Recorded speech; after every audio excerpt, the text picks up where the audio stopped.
Good morning, everyone. Good morning. Well, thank you for investing in yourself. That's what today is about. That you've taken the opportunity, and today is a day off, probably for many of you, to figure out, do I want to go to law school or not? What type of things do I need to do in order to prepare myself to go to law school? So before I proceed, and I'm trying to buy myself a little bit more time, to see if my presentation is going to be put up, because I have some really good stuff in there that I wanted to share with all of you. Are you helping me with the presentation? Excellent. How is my work ID?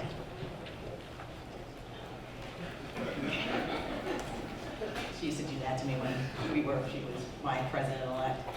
How many of you would be the first in your family to go to law school? How many of you actually know a lawyer?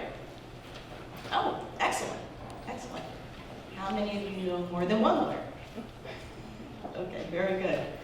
How many of you have done something related to the legal field? Internships, summer programs, talked to lawyers? Okay, great. So that means you guys do have some understanding of what the field is about. But you may not have some, what I would call internal knowledge, because you don't have members of your family who have helped you and help you understand what the processes are about. So Paula and I, and the speaker who was here before, whose name I'm sorry I didn't catch because I came in while you were speaking, we're your surrogates.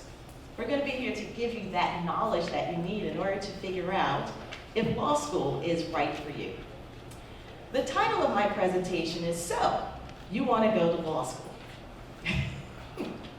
And I am going to talk about two sort of buckets of information. So the first bucket of information is kind of some real talk. I want to level set the legal profession and being a lawyer, some great things about it, and then there's some things that are challenges about being a lawyer. But I want you to be aware of that. And you've spoken to lawyers, but if you're going to be the first in your family to be doing this, there's some things that you need to know. And then the second piece is about being the inspirational part and also challenging you. Asking some questions of yourself to make sure, is this something that I really want to do? Ah, excellent, here's my presentation. Ah, that's what you were pointing to earlier. Thank you. 4 pieces of advice to guide you in your journey. And for those of you who are practicing lawyers, are there any practicing lawyers in the room? It's a journey. It's a journey. Candace? I'm sorry, you look like my friend Candace. So, my name is Taya Graves, and I am the Vice President of Information Governance and also the Associate General Counsel. So I have a corporate title and a legal title for information governance. And I'll talk a little bit more about that when I get to probably about slide number 5. So, you want to be a lawyer. Lawyers are guardians of the law, and we play a vital role in the preservation of society. This comes from the New York State Bar Association, which is the bar for the entire state of New York, and is contained in the Code of Professional Responsibility. So those are the ethical rules, the principles that underlie the profession.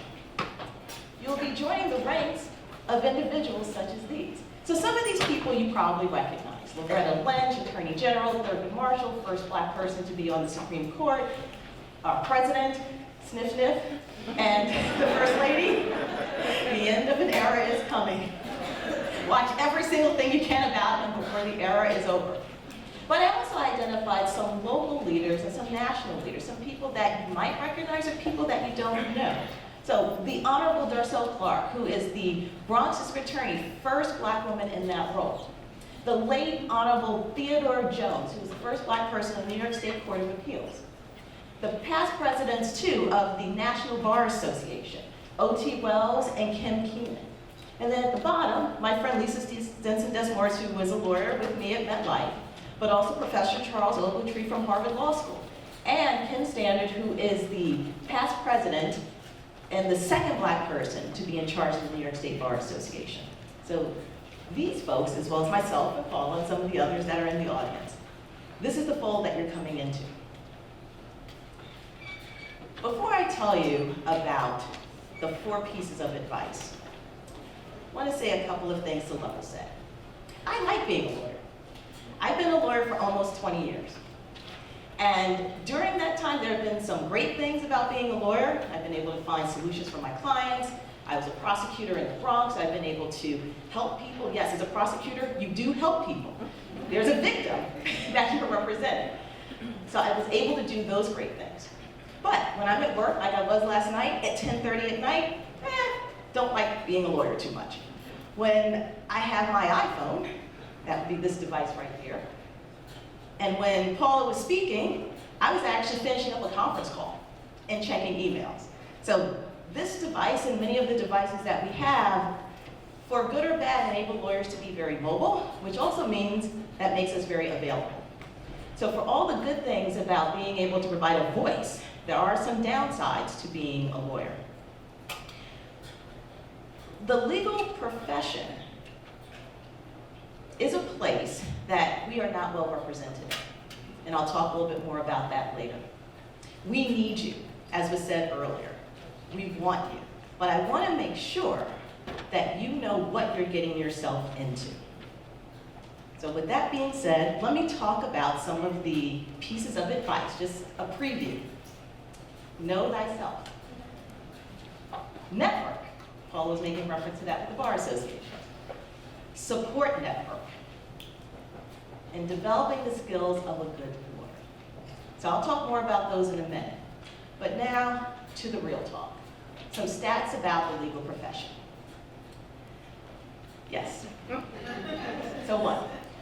People of color, and I mean everyone, Native American, Black, Hispanic, Asian, all of us are 1/3 of the US population, but all of us are 1/5 of law school graduates. The profession is overwhelmingly white, 88%. And this is in contrast to other professions like IT, accountants. We are the least diverse profession. As women, 36% women, 64% men. We break out into 2 big buckets. Most of us work in private practice. That means some version of a law practice, whether it's big law or a solo practice, a solo practitioner, as well as working in-house, like myself.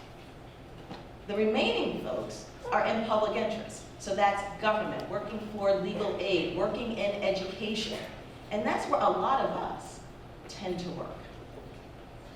Focusing on big law firms, you'll see a lot of information about the profession. And in some respects, it's a bit of a barometer of diversity in the legal profession. In law firms, male partners earn 44% more than women. We all go to law school. We all get the same degree. But we have that inequity. And for women of color, we drop out of law firms, 85% of us, after 7 years. Because no mentoring. Because we don't feel there are opportunities for us. There's no one there that helps us, or people that we feel we can reach out to in order to be successful.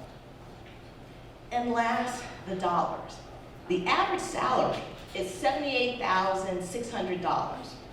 Now that's a national average. So in New York, you probably would be a little bit more on the higher end. But if you're somewhere in the Midwest, somewhere in the South, that's not in a major metropolitan city, that number is probably lower. But your average debt, regardless of where you live, is $140,000. And the asterisk is my indication, as all lawyers do, of citing the sources of my information. So the ABA 2015 demographics of the legal profession, the New York City Bar Association that Paula made reference to earlier, their 2015 diversity and inclusion benchmarking survey, now a guide and individuals that you will become very familiar with when you go to law school, National Association of Legal Professionals, and then above the law, provided the stat about the average salary. Unconscious bias. Now I know some of you may not be able to read this, so I'm going to read some aspects of this. Unconscious bias, also known as implicit bias, is An implicit bias is a preference for or against a person or group of people. It operates at the subconscious level. That means we all have these biases, and we're not aware of them. It's triggered automatically through rapid association of people, groups, objects, and other attitudes and stereotypes about them. They may run contrary to what we say when we're talking to our friends, when we're in public, about how we feel about each other. But we then may behave in ways that are biased and discriminatory. So let me give you an example of how this plays out. And this is in society. This isn't just the legal profession. But let me explain to you and give you an example of how it works in the legal profession. That's a memo. In 2014, an organization called Nextions, their diversity and inclusion consulting firm, conducted a study. In that study, they sent a brief to 60 law firm partners. Now, all of them weren't white, majority of them were, but there were also some people of color. Identical brief. The difference, they told some partners this brief was written by a white man. For others, they said this brief is written by a black man. And so, what were the results of that? The partners gave the white man's memo a rating of 4.1 on a scale of 5.0. And the African American's memo, again, same memo, same errors, same analysis, exactly the same. Only difference was the name. 3.2. The white man received praise for his potential and analytical skills. The black man was said to be average at best and needs lots of work. This is implicit bias. Those stereotypes, now they may say, oh, you guys are equal, you're equal. But when it comes to that assessment, when they're thinking about who wrote this and what those prejudices are about that type of person, you get a result like this. This not only impacts the way they view your work, it impacts the way that they view your ability to succeed. Now, I'm not saying that everybody acts on these biases, but this is something that is prevalent in the legal profession. So now that you know some stats, and you have an understanding of some of the challenges facing you, and face us, when you're practicing, these biases are still there.